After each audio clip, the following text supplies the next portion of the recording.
जब तक आप दोनों एक दूसरे से क्लियर बात नहीं करेंगे, तब तक ये प्रॉब्लम्स कभी सॉल्व नहीं होने वाली। व्यूअर, आप अपने पर्सन को विजुलाइज करिए और मैं देखता हूँ कि क्या आपका पर्सन आपको मिस करता है।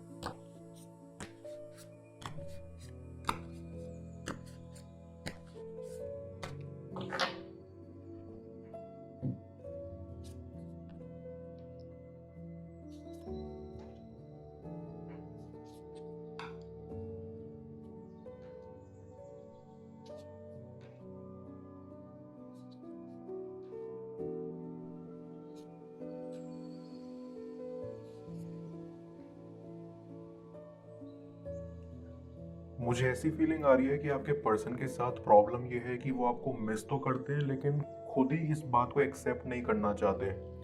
वो उस टाइप के पर्सन है कि अगर आप उन्हें जाके पूछेंगे कि वो आपको मिस करते हैं, वो आपको साफ मुंह पे मना कर देंगे। लेकिन वो सब झूठ है, क्योंकि वो आज भी आपको मिस करते हैं। आपका पर्सन हर उस चीज से दूर भागता है जो उन्हें हल्का सा भी हर्ट कर सके, इसलिए वो खुद की सच्चाई से दूर भाग रहे हैं। रियलिटी फेस करने से ज़्यादा इजी उन्हें रियलिटी को अवॉइड करना लगता है, इसलिए वो अपनी फीलिंग को आपसे एक्सप्रेस करने के बजाय उन्हें सप्रेस कर लेते हैं।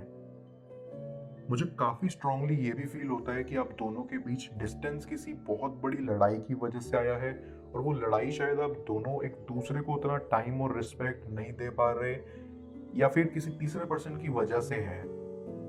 रीजन कोई भी हो, लेकिन एक बार किसी रिलेशन में छोटी सी दरार आ जाए तो उसे बड़ा बनने में देर नहीं लगती।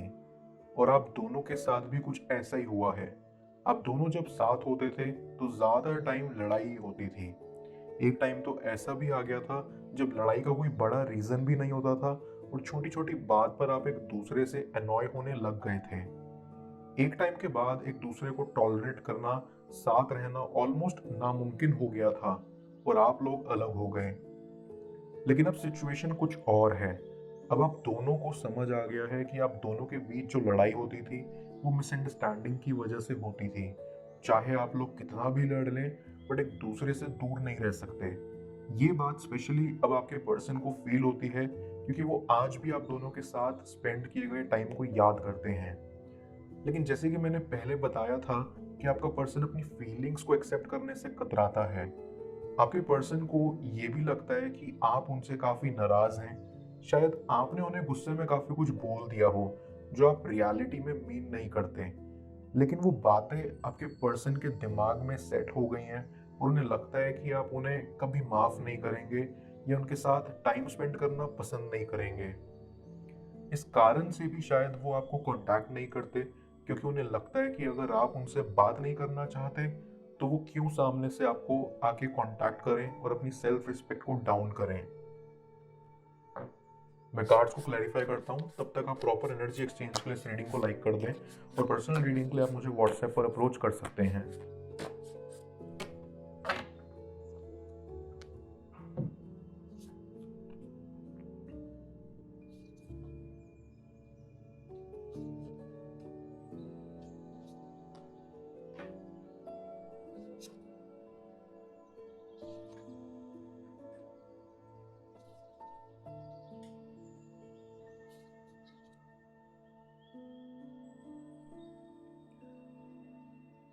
मुझे ये वाइब्स आ रही हैं कि आपका पर्सन थोड़ा जिद्दी और स्टबन टाइप का है।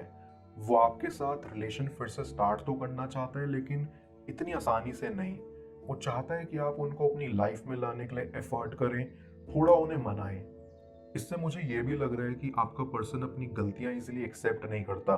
आप जब भी उन्हें कुछ समझाने का ट्राई करते हैं तो वो पीठ घुमाकर खड़े हो जाते हैं, क्योंकि वो अपनी गलती या कमियां कभी एक्सेप्ट नहीं करना चाहते। ये बात आप दोनों के बीच चल रही मिसअंडरस्टैंडिंग वाले एस्पेक्ट को कंटिन्यू करती है। आप दोनों ही अपनी ट्रू फीलिंग को ढंग से एक्सप्रेस नहीं कर पाते, एंड एंड में जो एक्चुअली करना चाहते हैं उससे कुछ उल्टा ही हो जाता है। आप दोनों को ही अपने कम्युनिकेशन स्किल्स पे काम करने की जरूरत है, क्योंकि आप दोनों आज भी एक दूसरे को पसंद करते हैं। आई फील लाइक कि पहले जब आप अपने पर्सन से कांटेक्ट करने का ट्राई करते थे तो वो अपनी जिद दिखाते थे और आपको इग्नोर करते थे। लेकिन अब जब आपने उन्हें इग्नोर करना चालू कर दिया है, तो अब वो आपके बारे में सोचने लगे हैं, आपसे बात करना चाहते हैं, लेकिन उनकी भी जिद है और शायद आप भी अब अपना टाइम लेना चाहते हैं। इससे मुझे ये पता लग रहा है कि आप दोनों को एक दूसरे से वन ऑन वन बड़ों की तरह बैठकर अपने रिलेशन के नेचर के बारे में बात करनी चाहिए। एक दूसरे की शिकायत, एक दूसरे की प्रॉब्लम्स को सुनना चाहिए और ये समझने का ट्राई करना चाहिए कि आप दोनों एक दूसरे से एक्चुअली चाहते क्या हैं। क्योंकि अगर कोई एक चीज़ जो आप दोनों के स्ट्रॉन्ग कनेक्शन में मिसिंग है, वो है एक स्ट्रॉन्ग एंड क्लियर कम्युनिकेशन। शायद एक दूसरे के मुंह पे सच बोलना थोड़ा मुश्किल हो, लेकिन लॉन्ग टर्म में ये आपकी लाइफ को काफ़ी आसान और आपके रिलेशन को बहुत स्ट्रॉन्ग बना सकता है। अभी आपका पर्सन काफ़ी मिक्स्ड इमोशन से डील कर रहा है। वो दुखी भी हैं क्योंकि वो आपको मिस करते हैं।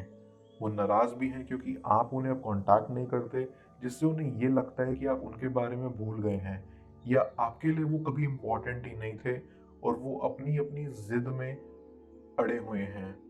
उन्हें ये भी लगता है कि अगर आप उनके बारे में नहीं सोच रहे तो उन्हें भी आपसे कोई मतलब नहीं है। जब तक आप दोनों एक दूसरे से क्लियर बात नहीं करेंगे, तब तक ये प्रॉब्लम्स कभी सॉल्व नहीं होने वाली।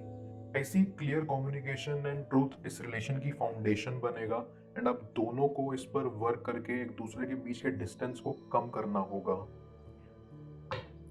मैं ओरेकल ऑफ द फेरीज की मदद से यूनिवर्स से आपके लिए एडवाइस पूछूंगा। देखते हैं यूनिवर्स आज आपको क्या एडवाइस करना चाह रहा है।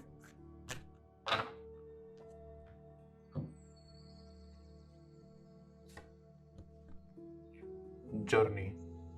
ये फेरी आपको कहना चाहती है कि आपकी लाइफ में एक नई जर्नी शुरू होने वाली है। आपको इस जर्नी के लिए रेडी रहना चाहिए। ये जर्नी प्लान्ड और अनप्लान्ड दोनों वेज में आपकी लाइफ में आ सकती है एंड आपको रेडी रहना है उसे एक्सेप्ट करने के लिए।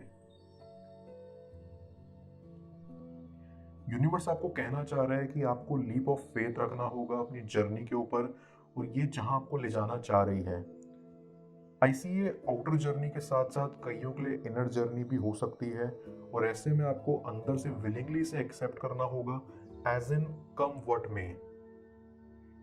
क्या वो आपकी लाइफ में वापस आना चाह रहे हैं? जाने स्क्रीन पर शो हो रही इस नेक्स्ट टैरो रीड में पेड पर्सनल रीडिंग के लिए आप मुझे व्हाट्सएप पर अप्रोच कर सकते हैं। मैं मिलता हूँ आपसे दोबारा अगली टैरो रीडिंग में। Till then, bless you.